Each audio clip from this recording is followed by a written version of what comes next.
Fáilte to Ireland, everyone. We are today going on a very special tour throughout the entire city in this Emerald Isle, the very first live video here in the Emerald Isle. I'm so excited. Yes, I have crossed the Atlantic. Cue the music. I am in the beautiful island of Ireland. Welcome everyone. Let me know where you're watching from. I'm Ariel. This is Urbanist. This is what I like doing every single time I come to a new city. I love hopping on the double-decker bus and riding across the city. So welcome everyone. Nice to see you here. We are on the double-decker bus right now. Very few people on it today, and we're going to ride across the city of Dublin, which is by far the largest city in Ireland. A gigantic portion of the population actually lives here, over 1.5 million around there. And it's a 1.5 hour bus ride. So join me to see how the city looks like. You're experiencing the city for the first time with me. If you're not someone from the country or have visited before, this is my first time going all around the city. We are on the main street called O'Connell Street, on the north side of the River Liffey. Close to us on the right is Henry Street, one of the busiest shopping areas in the centre. Dominating the skyline in O'Connell Street is the 120-metre or 335-foot Monument of Light, or the Spire. The monument, the tallest in the world, is a towering feat of artistry and engineering involving Germany, France, Scotland and Ireland. Its creator, Ian Ritchie, describes it as a 21st century interpretation of standing stones and obelisks. It is made of stainless steel to reflect the changing light and is wind resistant. The top 9 metres is perforated with 11,650 holes, which emit light from specially developed diodes. Unofficially, it's known by Dubliners as the Spire in the Mire, the Rod to God. Not everybody gets the point.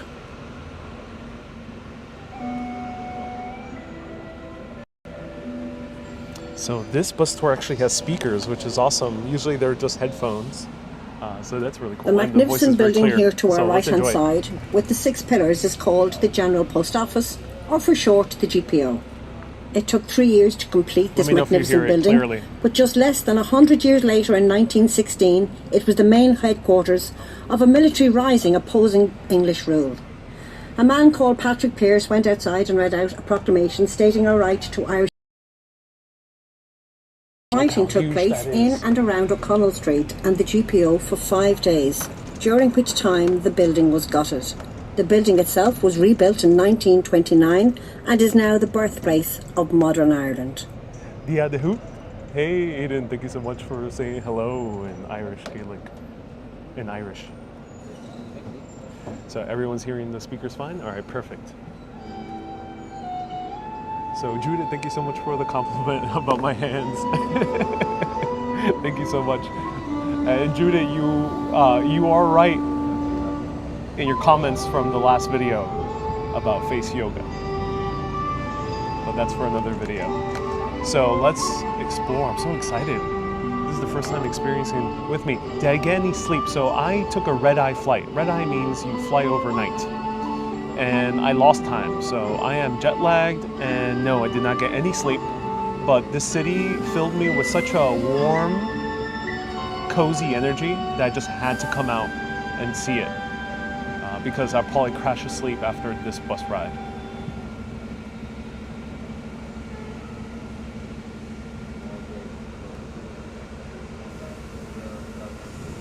Hey CK from Cork. Hey Sharon, thank you so much for the 200 stars. Stars is worth double. The street we are leaving and the bridge we are about to cross are both called O'Connell. O'Connell Street and O'Connell Bridge. The statue here to your right-hand side is of the man himself, Daniel O'Connell. Standing proudly looking towards the south side of Dublin, Daniel O'Connell was known in Irish history as the Liberator. Daniel achieved emancipation for Irish Catholics in 1829, giving them rights for the first time in nearly 150 years.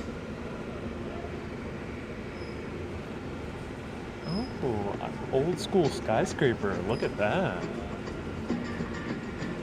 Hey, Anne Marie says, Fald go Ireland. I gotta learn how to pronounce Irish, but thank you so much. I'm doing my best, which translates to welcome to Ireland. Hey, Sally. Good morning. I'm so glad to see you here. I'm so glad to be in Ireland. So yeah, I didn't get any sleep, but I just really wanted to take this bus tour and really. And my first impression of the city is that it is wonderful. People here are so friendly, and I'm loving it. So I'm so excited too. I'm really excited. Let me know if you're excited.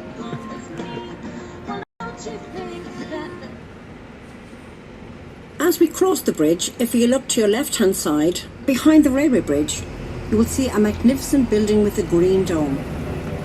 It is called the Custom House.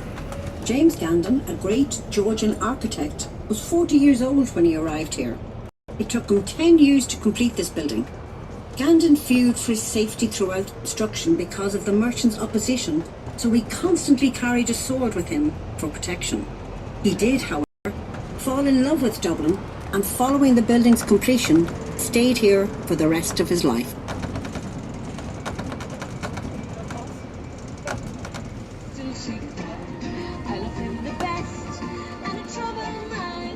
Hey, Robert says, have fun. Hello, here BD's Darren. Hey, Darren, another Irishman who tunes in. Thank you so much. I'm so glad so many Irish people tune in to these live videos. Hey, what does an Irish breakfast consist of? Ooh, Fatima. I gotta discuss that. I order a full Irish breakfast, and it was almost the same exact ingredients as a full English. So I don't know if it's the same deal as Turkish coffee versus Greek coffee. Let me know, fellow Irish urbanists, what is your take on the full Irish breakfast? Is it a full English breakfast by another name? Or does it have its own identity and its own history? Or did those darn English steal it from you? Let me know. At least it's not raining. Nope. Well, at any moment it could rain. I am prepared with an umbrella.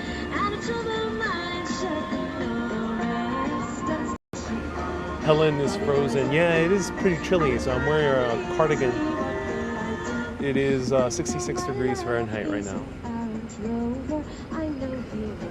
So I'm probably being copyrighted for all this music, so I appreciate all the super urbanists out there for contributing to the show, and mega urbanists who are even more generous.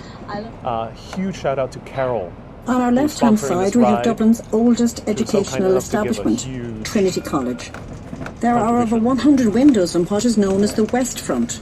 This university was first built in 1592 under the instructions of Queen Elizabeth I to convert the Irish people to the Protestant persuasion. Since that time, Trinity has produced many fine graduates: Oscar Wilde, Samuel Beckett, Jonathan Swift, and Oliver Goldsmith, to name but a few. Trinity contains one of the great manuscripts of Ireland. It's called the Book of Kells, a 9th century manuscript, the four Gospels written in Latin. It is beautifully illustrated by the monks of that time and tells the story of the life of Christ. James Joyce once called the college a dull stone in the city of ignorance. However, TCD, as it's known, is an oasis of great calm in the heart of Dublin. The next stop.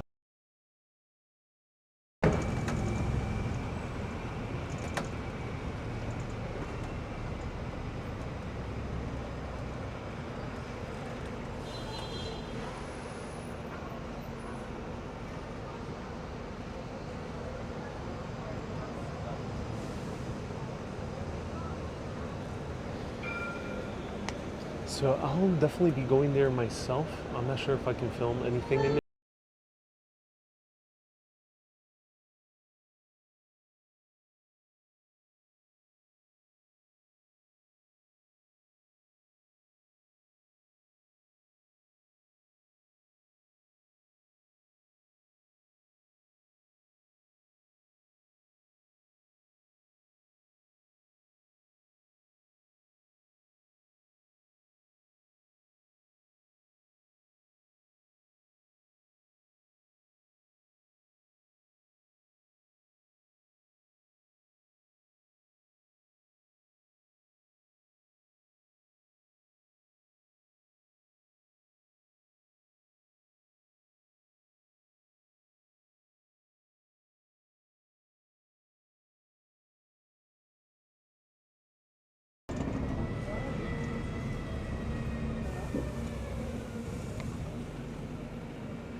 Sharon, I'll be here 2 weeks, minimum 2 weeks. I'm not sure beyond that, but minimum 2 weeks. When will you go by the Guinness warehouse? Stay tuned, Friday. For Guinness, Friday. Have you seen any leprechauns, Kaiser Soze? Probably not in the city. Maybe leprechauns could be a bad omen. Now we are on Nassau Street, a street well known for its quality Irish gift shops that you will see on the right-hand side. These shops will sell quality Irish goods ranging from tweeds to glassware and pottery. One of the streets here on our right is called Kildare Street. This leads to the National Museum of Archaeology with its wonderful collection of Viking and Celtic artefacts, Christian manuscripts, gold bracelets, and there is even an Egyptian section. This is our stop for the museum and admission is free. Please check with our driver for details as opening and closing times do vary. In Dublin, some of the museums are closed on Mondays. If you look to your left, you will see the playing fields of Trinity College.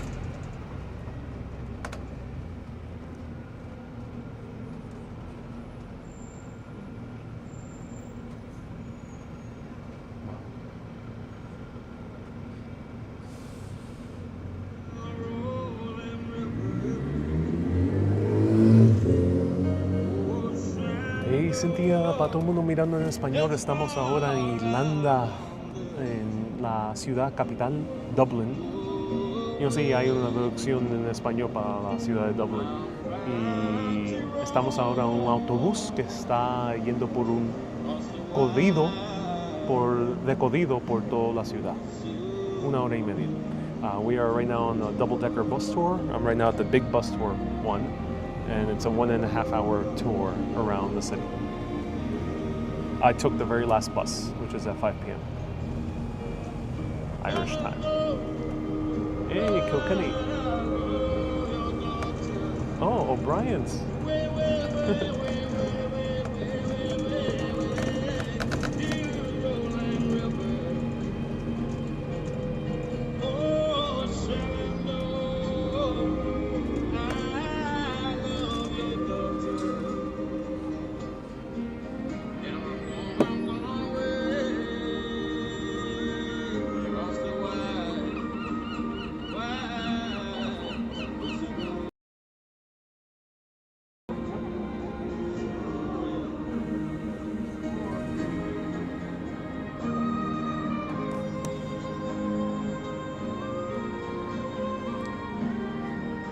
Hey, Judith says, I love it when you say minimum XY weeks and then you improvise. It is indeed an improvisation. I'm juggling a few things. I'm juggling freelance work, traveling, making content, making TikToks, a lot of things. Hey, SJ, how's the weather here? Chilly 66 degrees Fahrenheit. Finn's Hotel on your left is where James Joyce met Norna Barnacle in 1904. The date was the 16th of June when Joyce went on to write Ulysses. He placed most of the action on this date. Nora worked as a chambermaid in the hotel, and although they eloped in 1904, they did not actually marry until 1931. Each year in Dublin we celebrate the life and works of this great writer on this day. One of the main characters of Ulysses, Leopold Bloom, purchases a bar of lemon soap for his wife Molly in Sweeney's Chemist on Lincoln Place. This can be seen on our right-hand side as we approach the junction. To this day, Joyce enthusiasts may still buy a bar of lemon soap inside. Interestingly, Lincoln Place was named after the American President Abraham Lincoln by the Dublin Corporation in 1862. Christoph says James Joyce again. Yeah, you'll be hearing James Joyce, Oscar Wilde, and potentially W.B. Yeats a whole lot in these upcoming 2 weeks. They're very, very famous here. Ireland, for context, has the most people who won literary Nobel Prize per capita. So proportionally speaking, Ireland has produced the most literaries compared to any other country in the world.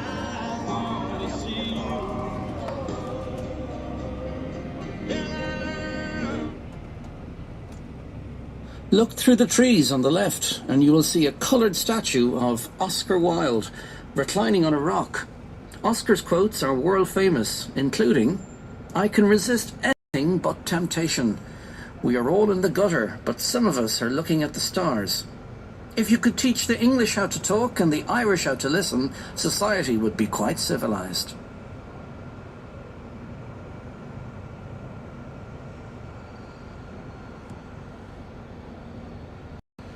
Helen, you asked, do I like the buildings? I am in love with the architecture here. It reminds me a whole lot of New York because of the lots of use of brick, but also there's a lot of Beaux-Arts here as well. So I love the variety of buildings. Also reminds me a lot of London too. Now we are on Merrion Square, the first of the Georgian squares we will be visiting. Remember that these were private parks in times gone by, only open to the residents of the area. On the right hand side there are quite a number of buildings of interest. The first one you see is the National Art Gallery. Open 7 days a week, it was the brainchild of a man called William Dargan. Monet, Picasso and Turner are just some of the European artists represented, as well as the great Irish artist Jack B. Yeats.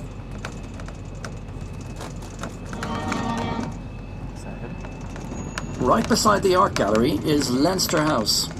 Built for the Duke of Leinster in 1728, it houses our Parliament now. Still on the right-hand side, beside Leinster House, we have the Natural History Museum, or, as Dublin people call it, the Dead Zoo. It's virtually unchanged since it was opened by Dr. Livingstone in 1857. Admission is free. This is our stop for the Natural History Museum. Gabriela, sí, estamos ahora en la ciudad de Dublin. Yes, we are in Dublin right now.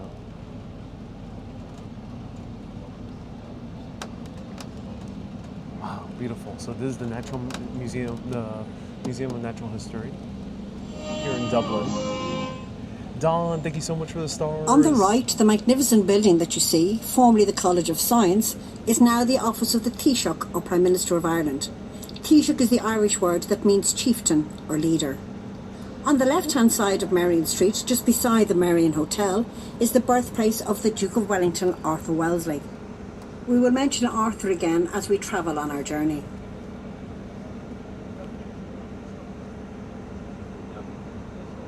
Susie says it looks a little bit like Boston. Yes, to me, yeah, you're right. If I were to compare it to any U.S. city, this looks the closest to Boston.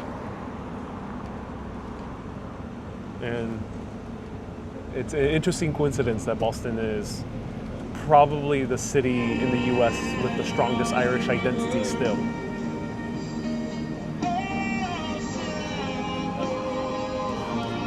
Doreen, thank you so much for 100 stars. And Don, thank you so much for 100 stars. So again, everyone, stars are worth double until September 26th. We have to get to 100K and then Facebook will double it. That's 200,000 stars, meaning I'll be able to show you cool things in Ireland if we get to that goal. So thank you so much for the stars. And for example, in this tour, aside from buying the ticket to the tour, I am being copyrighted for the music. So I won't be able to monetize this video most likely afterwards. You might see ads, but I'm not the one making money from it. But I do make money from stars, from super chats, and from patrons as well. So thank you so much for supporting the show despite of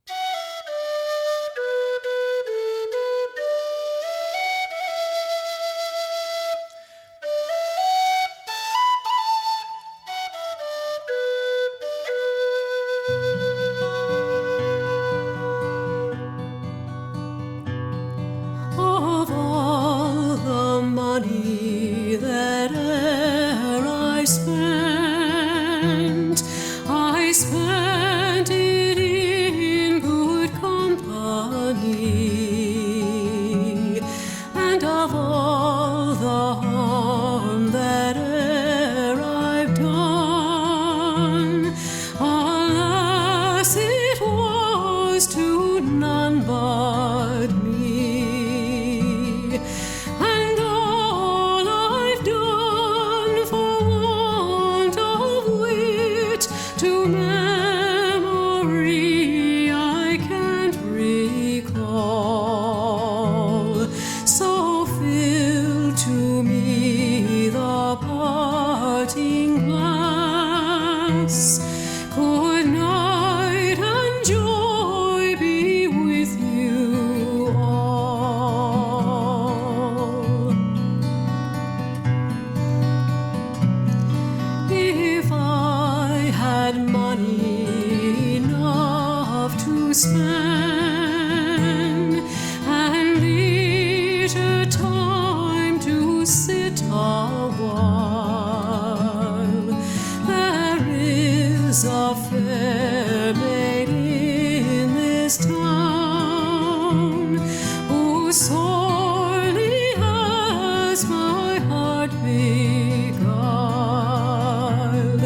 her rosy cheeks and ruby lips alone she holds my heart enthralled. Then fill to me the parting glass. Good night and God be with you all.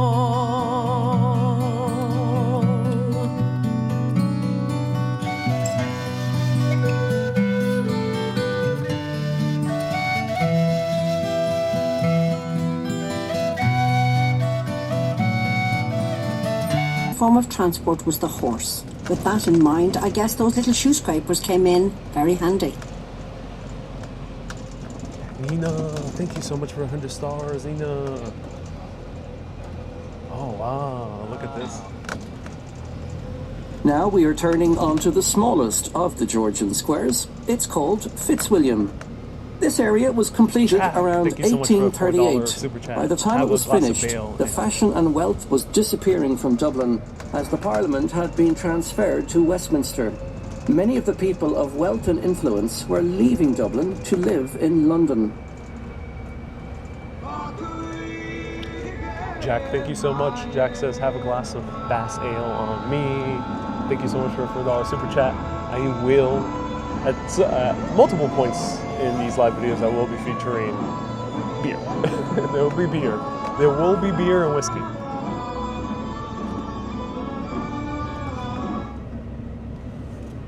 Turning right, we are now on Leeson Street, a street of two halves. Behind us takes you to the Grand Canal, while at this lower end, the Georgian houses have become centres for education. The most popular of all the Georgian squares is St. Stephen's Green. Dublin people know it as the Green, 22 acres or 9 hectares of beautiful shrubbery, pathways, duck ponds, a garden for the visually impaired, and playgrounds for children. St. Stephen's Green was renovated and established by one of the descendants of Arthur Guinness, Lord Ardilaun. He landscaped the park at his own expense, and then, in a final act of generosity, donated the park to the city around about 1870. Lisa says, I have an awesome shirt for you. Hey Lisa, send me the link. I actually did bring myself one flannel because I know it's basically fall weather here. Dawn, thank you so much for the 100 stars.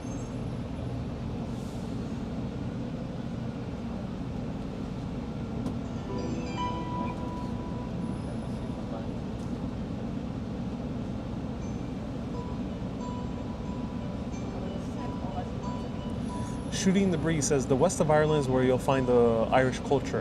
Yeah, you know, first impressions of the city, as I mentioned, I'm loving it. But I've noticed that I was expecting kind of to enter a city that's very Irish, but I heard Spanish. I met already a few Mexicans. I see people from all parts of Africa and the Middle East here. It's a very diverse city, and I see burrito shops, and there's a bagel. There's a bagel store. There's pizza. There's, I haven't said poke yet, but I bet there's poke bars over here as well. So yeah, it does appear to be a very diverse city. Look at the ONH. Sunshine, thank you so much for the $5 super chat. Sunshine. Lisa, what size shirt do I wear? It depends. Sizes run differently, but I wear L or XL. If it's a slim fit, usually XL. If it's one of those baggy classic fits, probably L.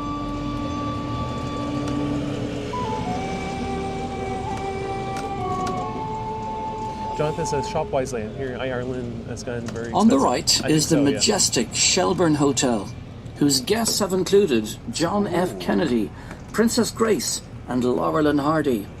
We are travelling along the north side of St. Stephen's Green. To your right is Kildare Street, where once again you will find the National Museum, the storehouse of Ireland's archaeological and historical treasures. I arrived here at 8:50 a.m. Irish time.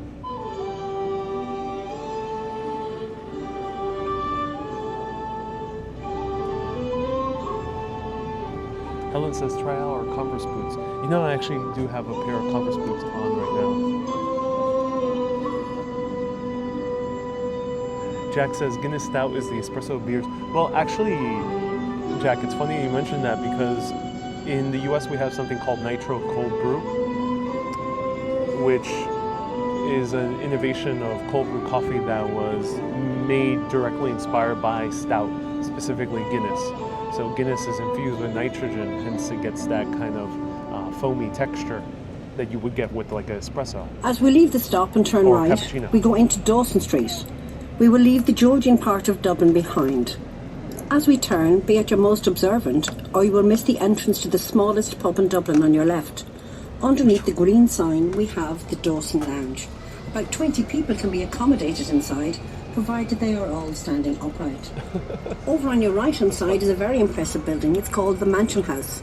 Joshua Dawson, the founder of the street and the house, gave it to the people of Dublin in 1715, dating from the Queen Anne ever since. Just beside the Mansion House is St. Anne's Church. One of the many associated with this church is Bram Stoker, the author of the book Dracula. A girl called Florence Balcom, who previously had been dating Oscar Wilde. What? Bram Stoker was a fine athlete who attended Trinity College, but strangely, during the earlier part of his life, he was a very sickly child and spent most of his early life in bed. Just to make things worse, his grandmother would come to him at night time and read horror stories. Surely that is where he got his fascination for the occult and the supernatural. Oh my god. That's so awesome. I never knew about that. Alright everyone, stay tuned for that church.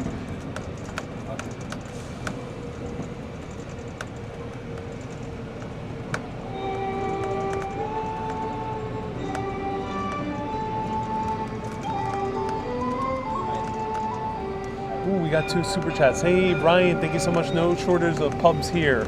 Oh no, not at all. Darren, thank you so much for the £2. £2.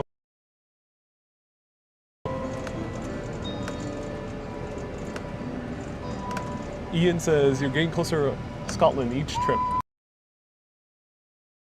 It's still pretty damn strict. So you have to like get COVID test and then you have to take another COVID test once you arrive. So it is still at the moment. Conor McGregor, yeah. No, but maybe we'll hang out. Who wants to see a live video with Conor McGregor? The famous foul-mouthed champion UFC fighter.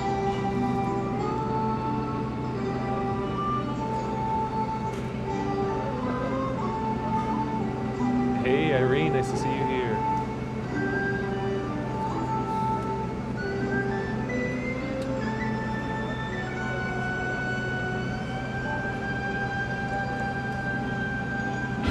It's starting to rain. I got my first rain of Ireland.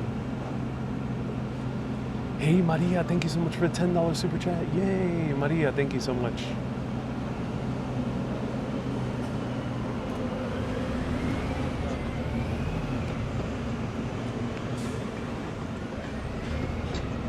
Esta música me recuerda de Titanic, dice Victoria. Tú sabes, eso sí, exactamente que yo me recuerdo también cuando the building straight ahead with the large pillars is now part of the Bank of Ireland.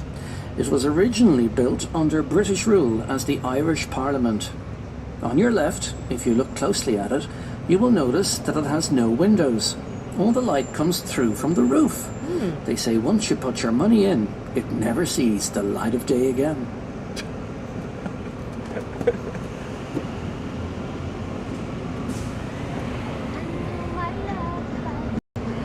Is this what Ireland is going to be? Is it going to be just a bunch of jokes?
And we will be talking about it. I wonder why we're going to the same places. Let's see.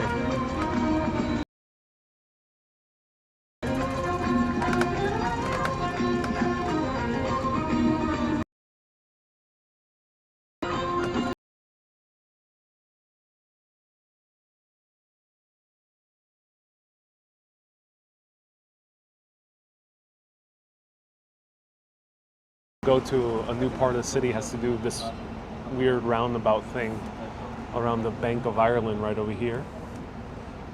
And this is indicative of what the city prioritizes. So in other cities, maybe like Chicago or New York, you can easily drive around the city. But in cities like this or in London, they prioritize more pedestrians and bicycle traffic. So they don't make it so easy to turn left and right all throughout the city. Also, probably we are now travelling onto Dame Street, once the financial centre of Dublin. There are some fine buildings dating back to Victorian times. The statue of Molly Malone can be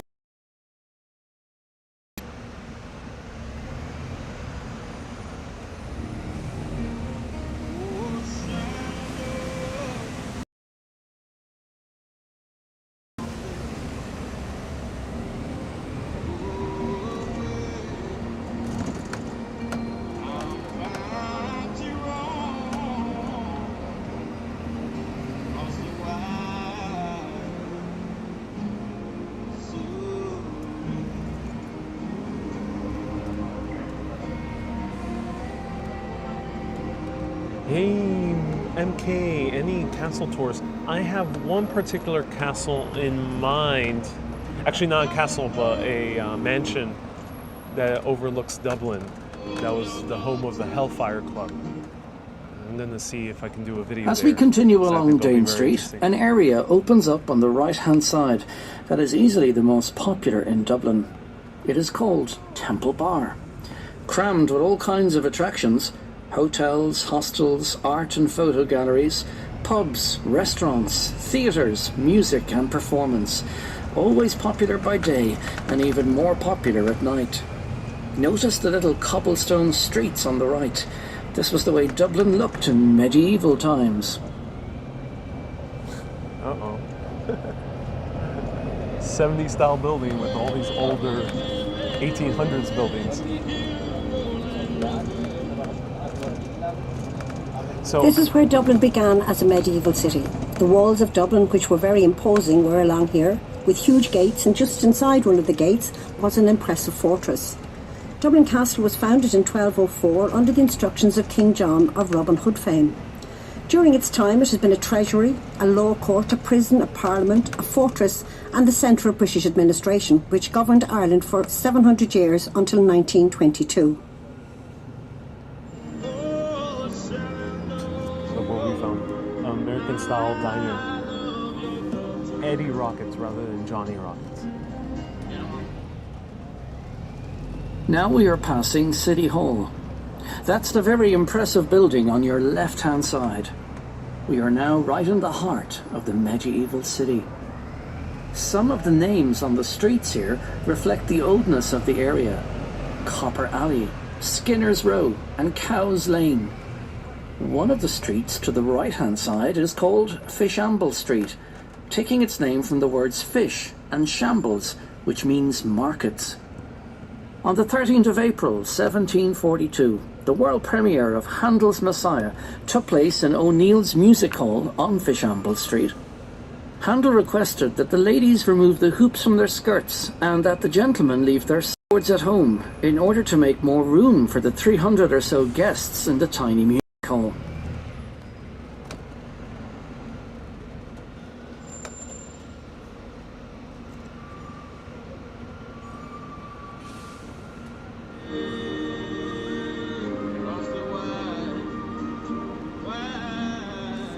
So, a very loyal urbanist asked me to show the Hard Rock Cafe here in Dublin.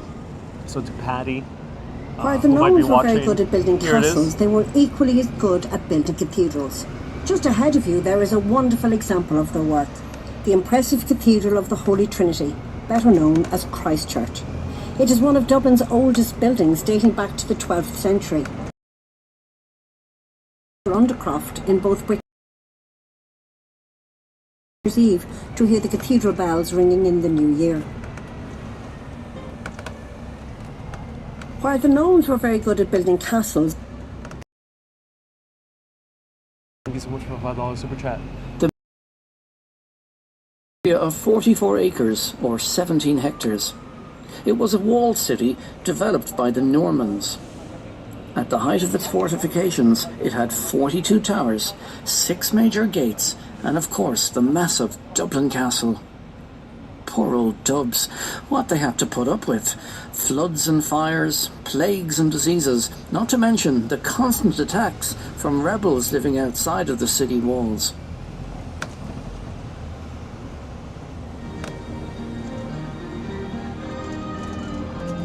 Hey Ronald, ¿cómo está? Welcome.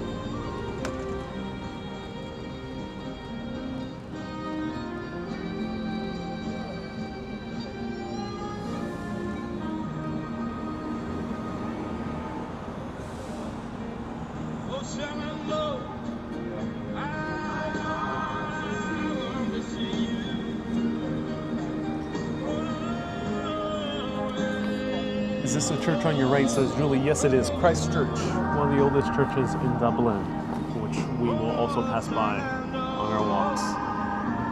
So today we're doing a bus tour, so we're kind of skimming through all the city, which is great because it's an easy way for me and for everyone watching, for any type of tourist visiting any city, to take these bus tours because you really get a quick overview of how the city is geographically. I find it very useful because then I know how to make my way around the city, and also I end up learning what sites I.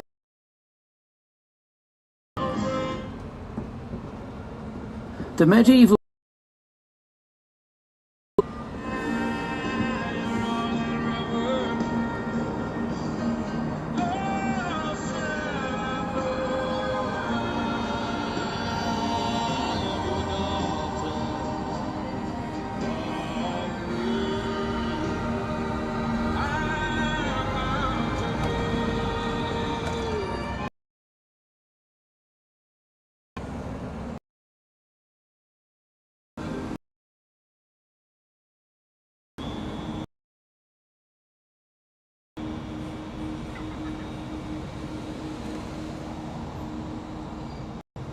Hey everyone, let me know how the signal is We're doing. now approaching the largest church and one of the oldest Christian sites in the country. According to tradition, this is where St. Patrick baptised people. There's been a church on this site since 100 years.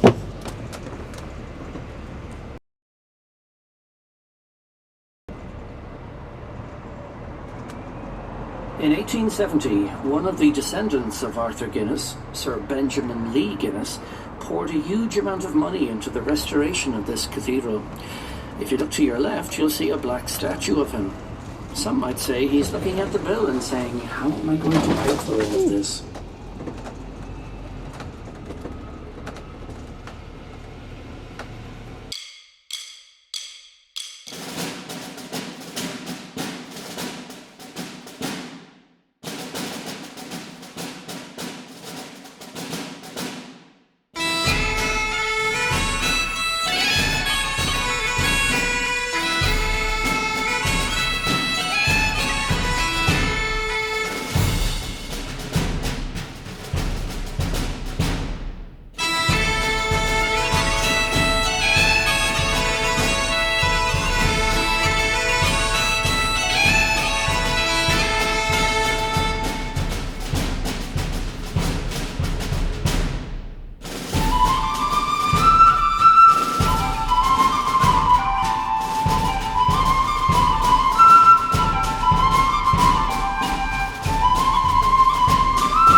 Is the deanery of St. Patrick's Cathedral. One of the most famous deans who lived here was a man called Jonathan Swift, the author of the book Gulliver's Travels. Oh. Jonathan Swift was Dean of St. Patrick's for 32 years until his death in 1745. He is buried in the cathedral. Gulliver's Travels was published almost 20 years before his death. It was never intended as a children's story. He wrote it as a political satire, describing it as a gloomy view of mankind.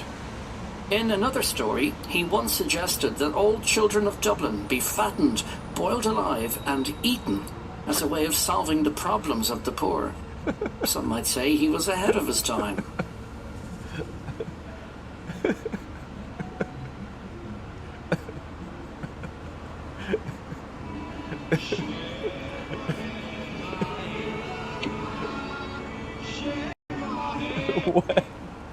What happened? What did Jonathan Swift talk about children? I'm not sure if I heard that correct. That is quite a sense of humor. That's hilarious. In a very, very dark, morbid way. Oh my.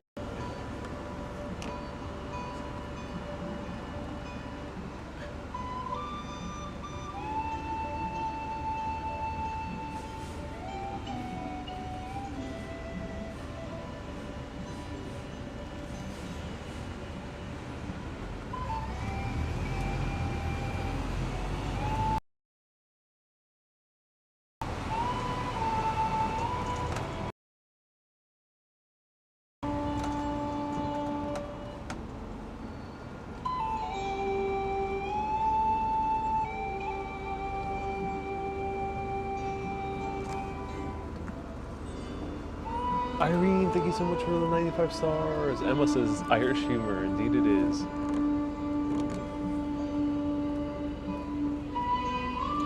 Sharon says, more crack for you. There's a lot of crack here, it appears. So much crack.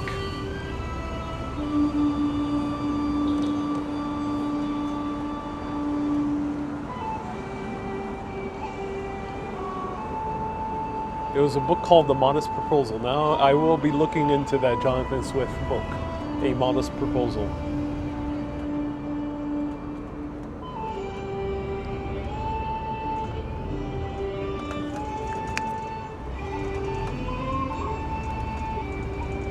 Now I find it no coincidence that the Irish-American tour guides from Boston were also hilarious. They're following that cultural tradition of dry humor and absurdity. We are now en route to the Teeling's Whiskey Distillery, originally founded in 1782 by Walter Teeling in Marrowbone Lane. Golden Triangle, the historic distilling district of Dublin. Sadly, the craft of whiskey distilling declined during the Prohibition era, but thankfully has now been revived by Jack and Stephen Teeling, the latest generation of whiskey makers. Opening in 2015, Teeling's gave Dublin its first brand new distillery in over 125 years.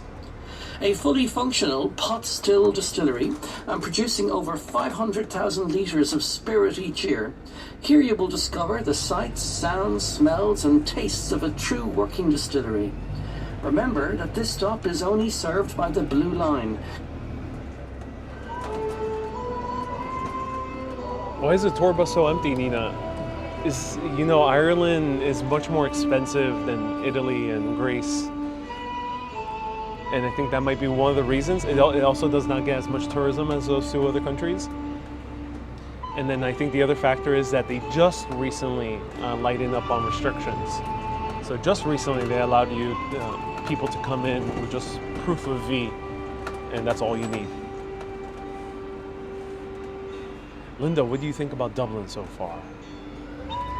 It's good crack. Meaning it's good fun. I'm really liking it.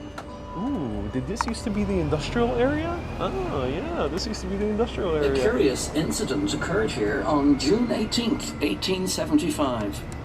In Old Malone's malt house, where some 5,000 barrels of whiskey and other spirits were being stored, a fire broke out and spread quickly. As the flames reached the wooden casks holding the liquor, they burst open, sending a burning river of whiskey flowing through these streets.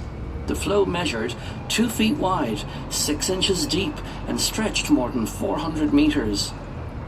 Livestock was common in the city at the time, and the squeals of fleeing pigs added to the chaos as the tenements rapidly emptied of residents. Amid the frightening bustle, crowds gathered along the stream of alcohol. According to newspaper reports at the time, it is stated that caps, porringers and other vessels were in great requisition to scoop up the liquor as it flowed from the burning premises, and disgusting as it may seem, some fellows were observed to take off their boots and use them as drinking cups. As a result, some 13 people were understood to have died as a result of the fire. Oh, no. None of the deceased perished in the flames, nor did they die of smoke inhalation. Each succumbed to alcohol poisoning from drinking freely of the derelict whiskey. Oh my god, it's so sad.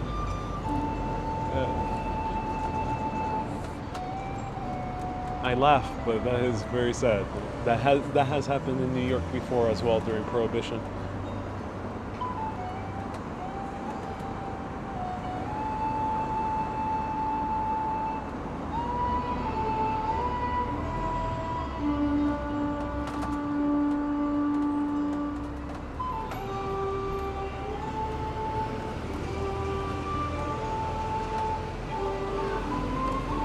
MK says, where are the castles and the cliffs of Ireland and countryside? Dublin is really the biggest city in Ireland by far, and I think there's a few others. Cork and Limerick, I think, are the other two, and Belfast. Beyond that, it's mostly countryside, as far as I understand, towns and countryside. So I think a 30-minute drive outside the city, you'll start finding countryside, I think. For the Irish viewers, do let us know.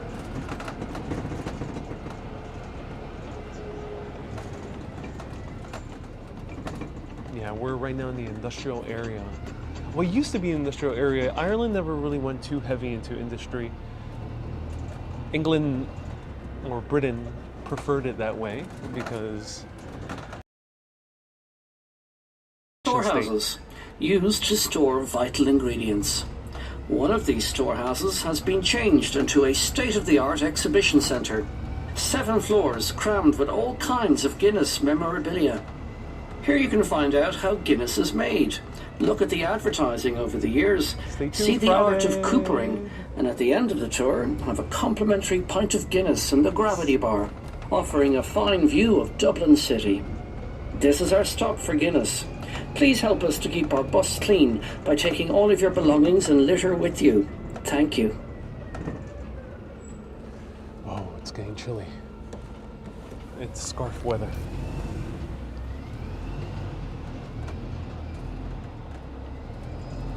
So this is the Guinness Storehouse, one of the most famous drinks of Ireland, known all around the world. The most famous stout by far. And you'll be seeing this on Friday.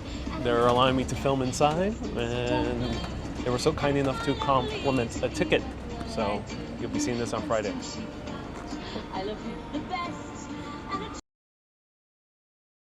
The way it is because Bushwick was the beer making capital of New York for nearly a century.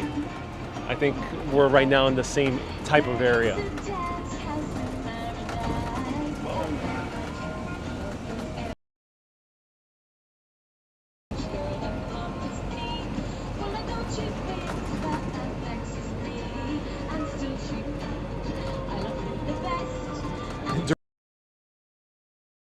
Irish is the best. Okay. We'll do a taste test. But Guinness is definitely the most famous one. But we'll see. We'll see how the quality matches. Have you had a pint of Guinness yet? No, but I smell the burning, fermenting wheat. Oh, wow. What's Guinness made of? We'll find out on Friday. Well, what type of wheat is it made out of? What type of grain? Because I smell it. It's toasty.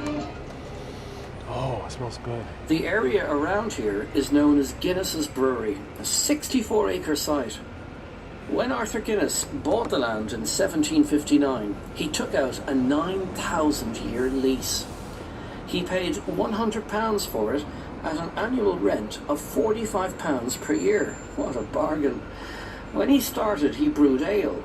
Then, according to the stories, a friend sent him a barrel of a newly created drink called porter, named after the porters of Billingsgate in London.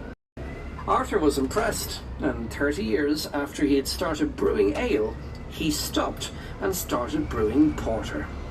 He called his new drink Extra Stout Porter, and as the years rolled on, the extra and the porter bit were discontinued, and it became known simply as stout. This was Dublin's biggest employer at the start of the 20th century. About 5,000 people were employed here. Nowadays, the workforce is approximately 800. The drop in numbers is mainly due to the fact that most of the brewing is now done by automation.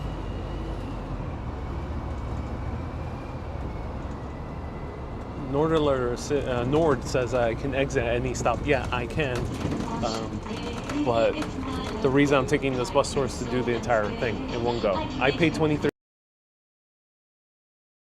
However, the price that you get going to the booth is €26. Just tell them that you saw the price online or buy it online, but you can tell them the price online says 23 and they'll discount it.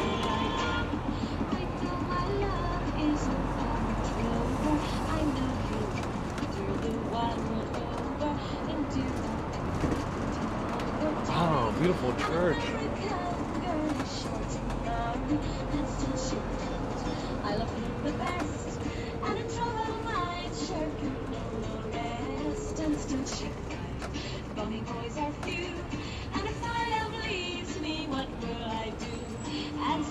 Hey, B. Griffin says it was a good idea to start with a bus tour. Yes. You know, I was tempted to do a haunted bus tour because Dublin, like Boston, is famous for doing those haunted bus tours.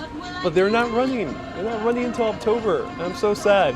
I'm so sad that there's no haunted bus tour right now. Sandra, am I coming to Belfast? Depends. I gotta find out what's happening when taking a train to Belfast. Because in the UK, I know Northern Ireland has a series of autonomy. They say that you have to take a COVID test before going into the country and then a day or two after getting into the country. I'm not sure if that applies going from Ireland to Northern Ireland, so if anyone knows for sure, do let me know. Because it was located outside the old medieval city walls. The citizens were therefore at liberty not to pay taxes or to obey the rules of the city, but at the same time were also at liberty to be attacked, as they had no protection from the city walls. The name has stuck to this day, and every summer the Liberties Festival, one of Ireland's oldest festivals, takes place. Starting in 1970, it has grown to include sporting and community events and a multicultural and arts programme encompassing visual. Thank you everyone so much for the stars. Facebook is doubling them. And I keep mentioning it because I want to keep showing you cool places. I've gotten so much great comments and great messages that so some of them are very personal, so I don't share them publicly, of course, because I have such kind messages that these videos have helped them in such a immense way for a myriad of reasons. And some reasons are very serious and some reasons are, more day to day, but they've helped them in such a deep way that I'm determined to keep showing you more of these places. So the way I do that is via sponsorships at the moment, at least. So I prefer to have you guys sponsor these videos. So that's why I keep mentioning that. So thank you so much.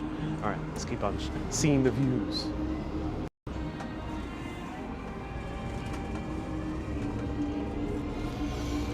Oh, it smells so good.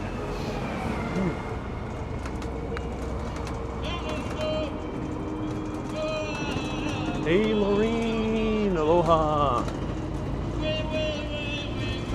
Mark says, welcome to Ireland. A few people said there's no checks at all when taking the train into Belfast. Okay, thank you for letting me know.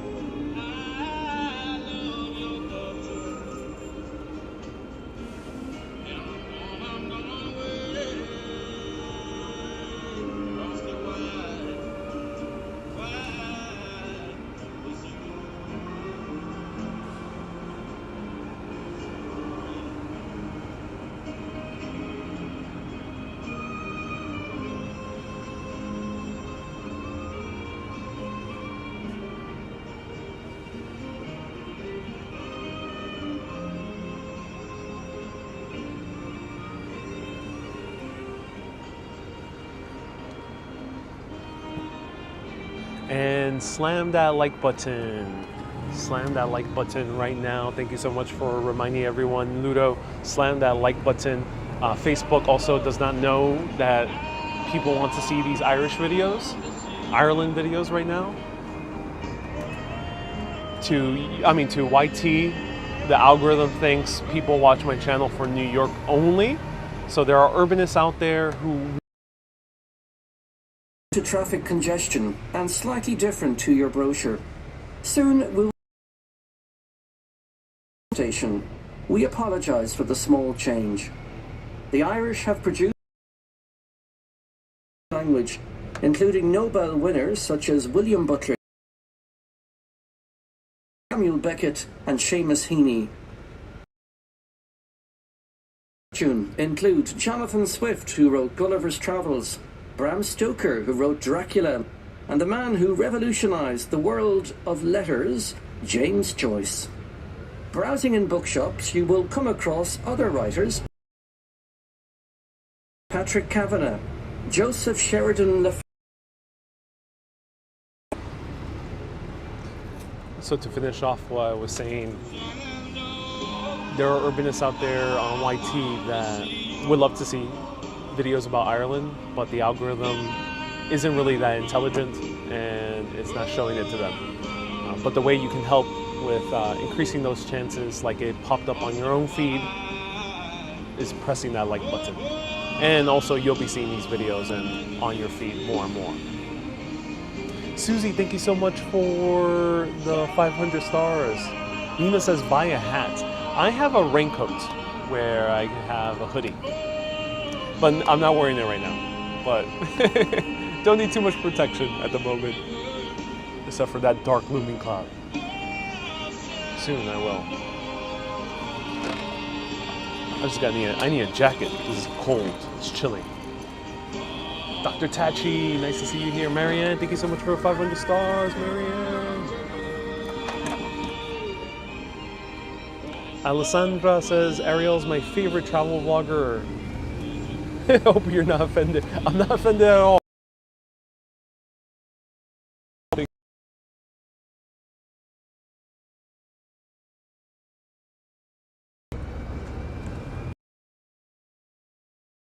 Look in all the directions.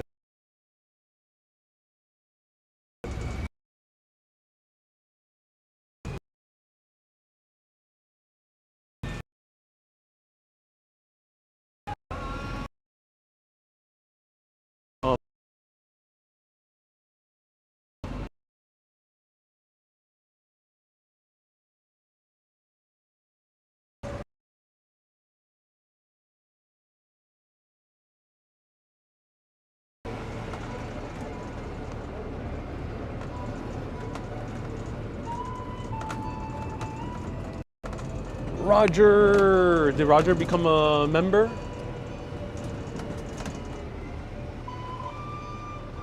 Hey, Anna Wang, welcome from Oslo. We are right now in Dublin. Nice to see you here. Anna, thank you so much for tuning in. Phil, thank you so much for bringing your friend into this broadcast.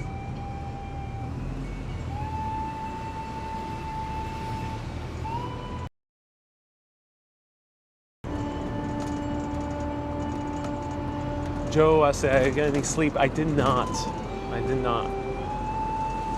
I hope to get some sleep tonight. Probably will. Tanya, thank you so much for 310 stars.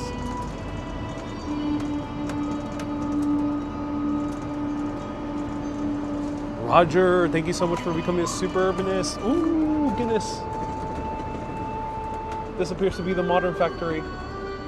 Oh, they have a Modern Factory within the city. That's so cool.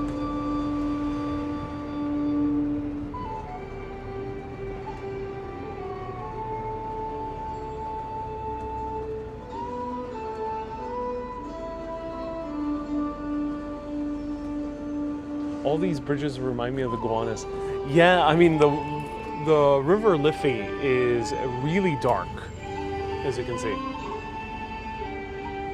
So yeah, it's very similar to the Gowanus Canal. Probably not as polluted, but as dark.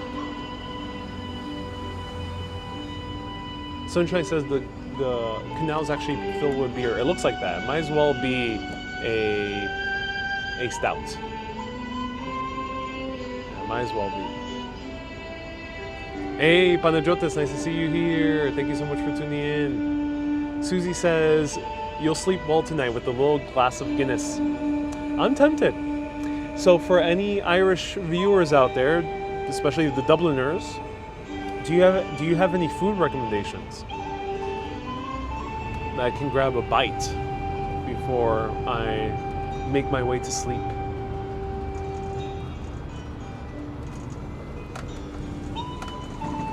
Lemon says, I'm American. Indeed I am. Pure-blooded American. Well, not pure, because I'm Puerto Rican. America is my adopted land.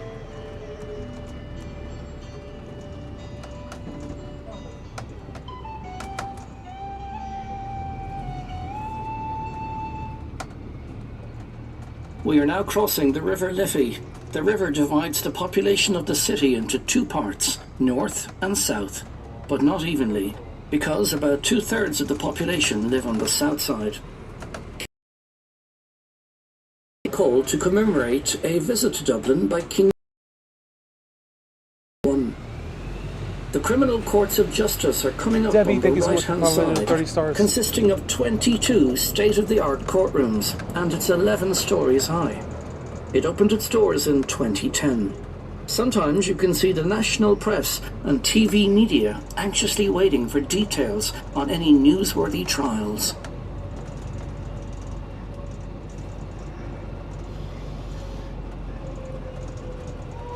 The city smells so good.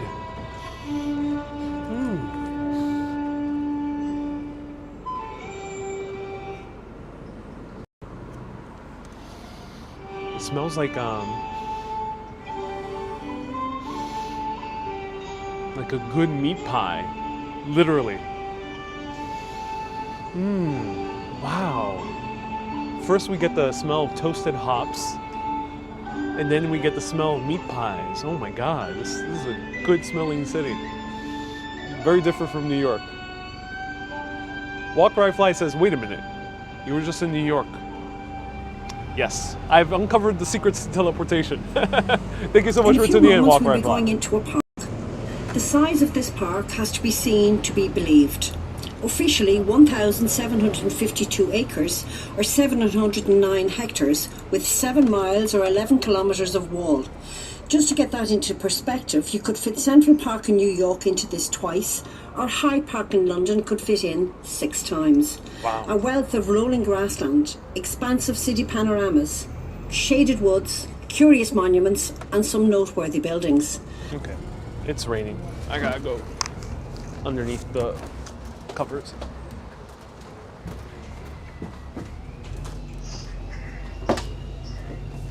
We start our journey here on Chesterfield Avenue.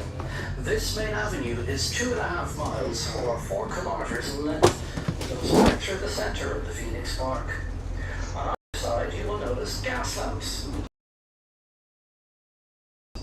Just up here on the left-hand side is the second tallest obelisk in the world, the tallest being in Washington. This monument is dedicated to the memory of the Duke of Wellington, an Irishman who became Prime Minister of England. The greatest achievement of the Duke was the defeating of Napoleon at the Battle of Waterloo in 1815.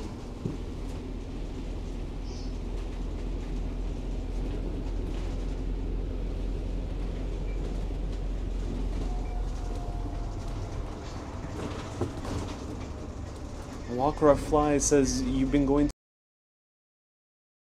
you want to visit, and I'm going to watch them all lunch. Yeah, Walker Fly, I hope you get to visit them as well.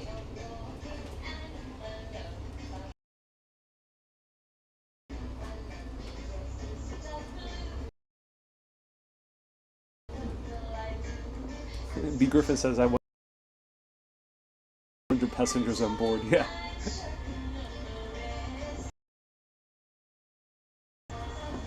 So this is 2 Central Parks combined into one, ladies and gentlemen.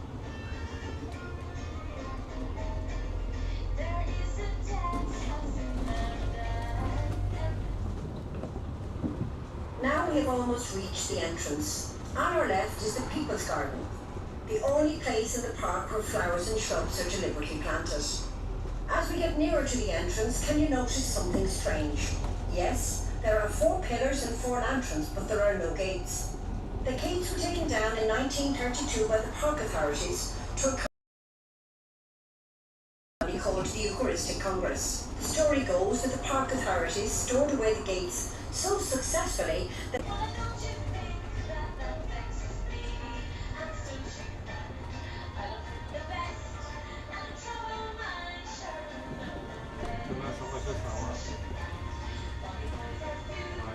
Kay says the president lives in that park. Oh, really? hand in hand with the Irish I'll love hang of out with laughter them. and music goes a celebration of love of sport.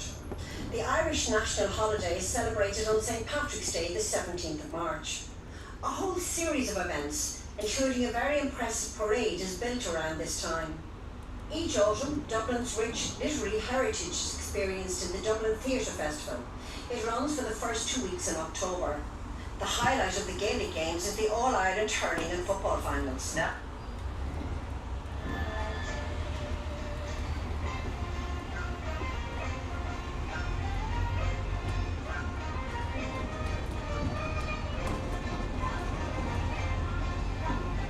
Joe says this still looks like Brooklyn, Joe. Yeah, indeed it is. park, no. The park, I don't think there's a road that covers the full park. I don't think so. So I think they just wanted to give you a peek into the park, and that's it. This is generally a hop-on, hop-off bus tour, but in this case, right now, this is the very last tour of the day, so not much hopping on and hopping off.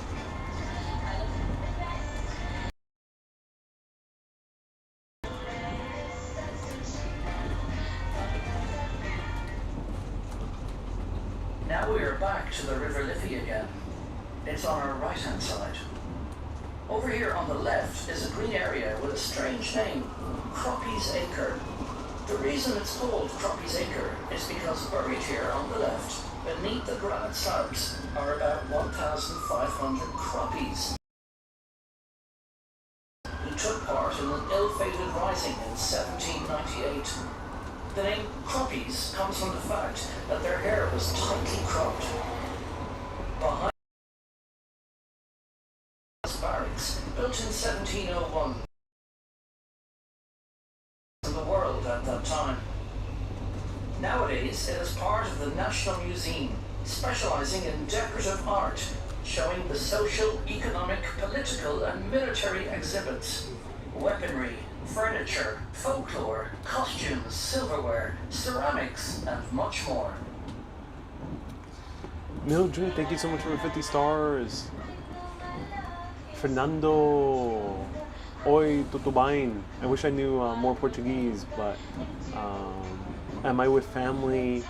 If anyone wants to translate, no, I am traveling on my own.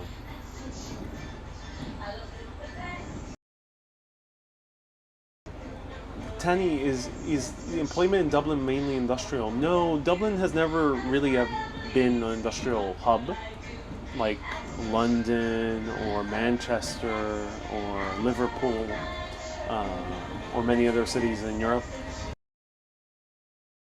It has been recently, previously it was agriculture, but recently has been tech. We're heading to the highlight of the city tour now, the Whiskey Corner, Jameson Distillery. Jameson Distillery was opened here in 1780 and nowadays is a very popular tourist attraction. In here you will get an audiovisual presentation, a guided tour, and at the end a little drop of Irish whiskey to help you on your way. It is said that the monks of the 6th century discovered the secret of distilling. Curiously enough, they started it off as a perfume until they discovered that it tasted better than it smelt, and then production really speeded up. In 1740, John Jameson was born, and the first chapter in a whiskey legend began. Now, it's a fact that most people believe John Jameson was an Irishman through and through. However, you would be wrong in that presumption. He was actually born in Scotland. In the late 18th century, most whiskies were distilled twice, like it is in Scotland today. John Jameson wasn't happy with that. He went that extra step and insisted on triple distillation, as he found that it made his whiskey even twice as smooth.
Hey Irene, thank you so much for tuning in. Appreciate it. Hey, Mildred, just sent 50 stars. Thank you so much, Mildred, for sending 50 stars. I appreciate you. The music is wonderful too, says Judy. I'm so glad you're enjoying the music. That's wonderful. Sunset in Dublin is 9:40 hours. Yes, it's soon, and we're coming near the end of the tour. We have about maybe 10 minutes left. Sometimes you can see dolphins in the river, says Eibel. Really, Eibel? You know, I heard about that. Wow, that's interesting. Anne Marie, thank you so much for the stars as well. Hey, Patricia, thank you so much for watching for Fear Matt. I appreciate you. These pillars is called the forecourts. This is where all the important trials took place before most of the action was moved to the new building we saw earlier on the tour. Behind many of our fine buildings in Dublin, including the Custom House, built in the late 18th century. The forecourts were destroyed in the Civil War in 1922, but were largely restored 9 years later.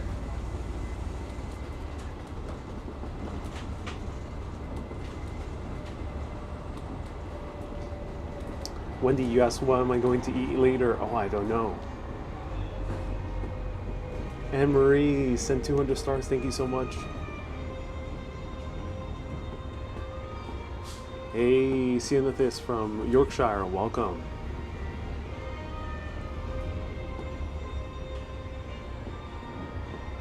Carmen, good for you. It's beautiful. I'm so glad you think it's beautiful. Ooh, everyone. I'm having an issue with Nightbot telling the time for Dublin. I'll be fixing that. So ignore that message on YT. Phil, I am really liking the place I'm staying at, yes.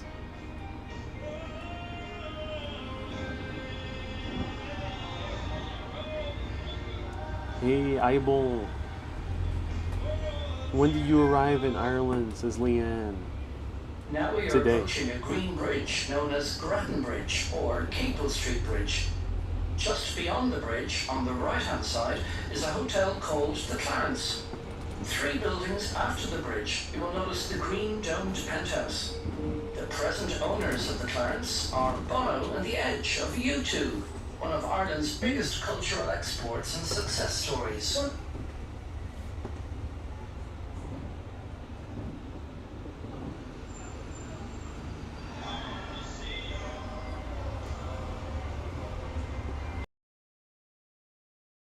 About my lodging, you'll find out towards the end of my stay.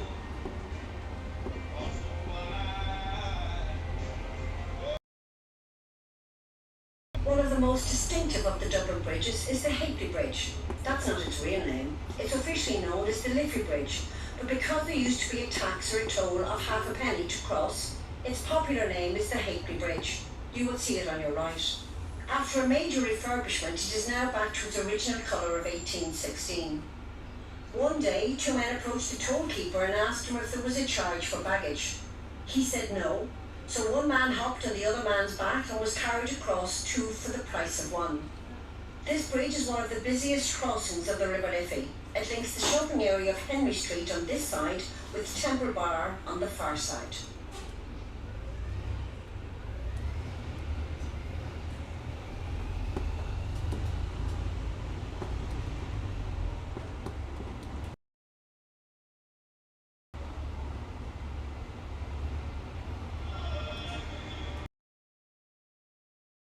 This is the last bus of the evening. I terminate in O'Connell Street. Anybody that wants up the street, you must get off here. I have a couple there that want there at Parnell Square, St. Nearest Point. For everybody else, anyone going to the south side of the water, this is your stop.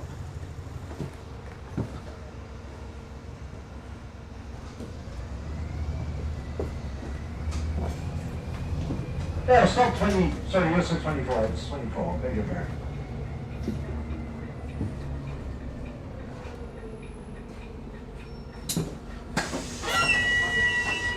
Thank you so much. Thank you. Have a good day.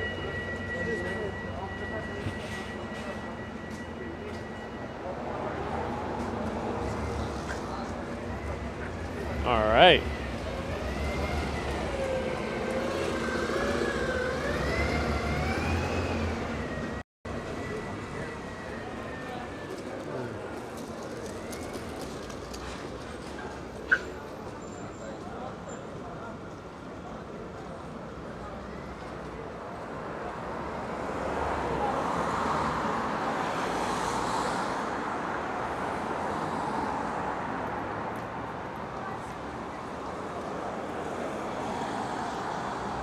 Okay, so that was almost the end of the tour. They were gonna go just where we started, basically, but this is the center of the city, and that was the bus tour. I hope everyone enjoyed it. Thank you so much for tuning in. I really appreciate it.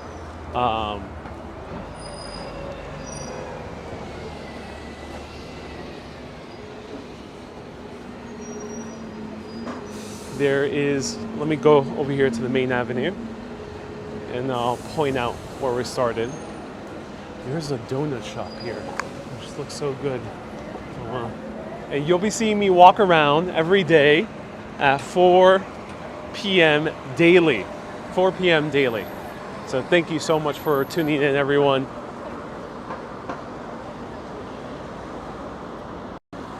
For COVID restrictions, David, thank you so much for the super chat. They vary day by day. Right now, what you need is proof of V to get into the country. That was the tour. It was really fun to go all around Dublin. Ludo says that was the perfect start to our Irish adventure. Looking forward to seeing what's in store. Thank you so much, Ludo, for the €5 super chat. We're going to explore Dublin. I'm so excited to show all of you. The tour costs €23.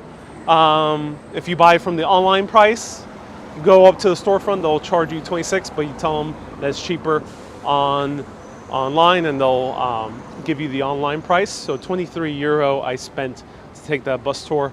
It is more expensive than other cities. Rome, for example, was only like €12, and Boston was like $15, and Washington, D.C. was also like $17 or something like that. So it's probably the more expensive that I've encountered thus far, but we are indeed in an expensive city. It's probably one of the more expensive cities in Europe after the Scandinavian cities. So I think it's worth it in order to get a huge overview of the entire city in one go. And I feel like now I know the city geographically speaking. So everyone, I'll see you tomorrow at 4 p.m. Irish time. That is 11 a.m. New York time. And I am super hyped for the city. First impressions is it seems like it is a wonderful, interesting city, very diverse, and also beautiful architecture everywhere and some really interesting history, especially with these literary figures. Everyone, keep being awesome. And always keep on exploring. Have a great day, everyone. Bye-bye. Off to have some good crack. The Irish kind, not the American kind. Bye-bye.